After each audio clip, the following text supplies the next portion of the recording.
అందరికీ నమస్తే. Welcome to Chittamma ముచ్చట్లు ఛానల్. ఒకవేళ మీరు మన ఛానల్ని సబ్స్క్రైబ్ చేయకపోతే వెంటనే చేసుకోండి. బటన్ బ్యాటరీస్ పిల్లలకి చాలా ప్రమాదకరం. ఇవి 2 గంటల్లో వారి ప్రాణాలు కూడా తీయొచ్చు.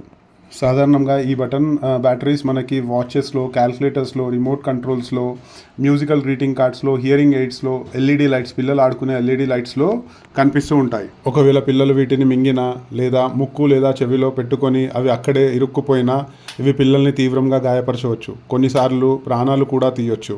ఇవి పసిపిల్లలకైతే మృత్యు మాత్రల్లా పనిచేస్తాయి. ఈ బ్యాటరీస్ని ప్రమాదకరమైన లిథియం మరియు ఇతర కెమికల్స్తో తయారు చేస్తారు. ఈ బ్యాటరీ మింగినప్పుడు లాలాజలం లేదా పేగులలోని తేమతో కలిసినప్పుడు కెమికల్ రియాక్షన్స్ ఏర్పడి పిల్లల అవయవాల్ని 2 గంటల్లో కాల్చివేసే అవకాశం ఉంది. ఈ రియాక్షన్ వల్ల వారి అవయవాలు పూర్తిగా కరిగిపోవచ్చు కూడా. ఇంటర్నల్ బ్లీడింగ్ జరిగి ప్రాణాలు కోల్పోయే అవకాశం చాలా ఉంటుంది. అంతేకాకుండా ఈ బ్యాటరీస్ ఎలక్ట్రికల్ కరెంట్ని కూడా జనరేట్ చేస్తాయి. ఆ కరెంట్ చర్మాన్ని, గొంతుని మరియు పొట్టలోని అవయవాల్ని కాల్చే అవకాశం ఉంది. అది కూడా మింగిన గంటలోపే. ఇలా బ్యాటరీ మింగి గాయపడ్డ పిల్లల గాయాలు జీవితాంతం ఉండే అవకాశం ఎక్కువగా ఉంది. మింగిన వెంటనే చికిత్స చేయిస్తే రికవర్ అయ్యే ఛాన్సెస్ ఎక్కువగా ఉంటాయి. పని చేయని బ్యాటరీస్ కూడా కొత్త బ్యాటరీస్తో సమానంగా డ్యామేజ్ చేయొచ్చు. కాబట్టి వాటిని కూడా పిల్లలకి దూరంగా పెట్టాలి. వాటిలో ఉండే కాస్టిక్ సోడా వల్ల కెమికల్ రియాక్షన్స్ జరిగి గాయాలు ఏర్పడవచ్చు మరియు తీవ్రమైన ఇంటర్నల్ బ్లీడింగ్ వల్ల ప్రాణం కోల్పోవచ్చు.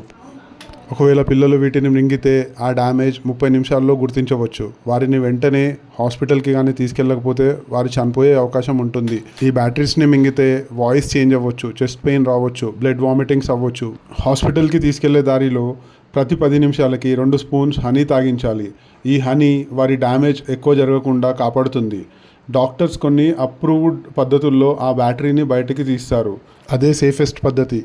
మనం వాటిని బయటికి తీయడానికి కక్కించడం వల్ల డ్యామేజ్ ఇంకా ఎక్కువగా జరుగుతుంది. ఓవరాల్గా ఒకవేళ మన పిల్లలు బ్యాటరీ కానీ మింగినట్టయితే మనం భయపడకుండా వారిని హాస్పిటల్కి తీసుకెళ్లే దారిలో ప్రతి 10 నిమిషాలకి 2 స్పూన్స్ హనీ తాగించాలి. దానివల్ల మనం మన పిల్లల్ని కాపాడుకోవచ్చు. ఇకపై పిల్లల అందుబాటులో బటన్ బ్యాటరీస్ లేకుండా జాగ్రత్త పడండి. వారికి కొనిపించే టాయ్స్కి కూడా బ్యాటరీ కంపార్ట్మెంట్ స్ట్రాంగ్గా ఉండి స్క్రూతో ఫిక్స్ అయి ఉండేవే కొనండి. ఇలాంటి ఇంట్రెస్టింగ్ మెసేజెస్ గురించి మన ఛానల్ని సబ్స్క్రైబ్ చేసుకోండి. Thank you.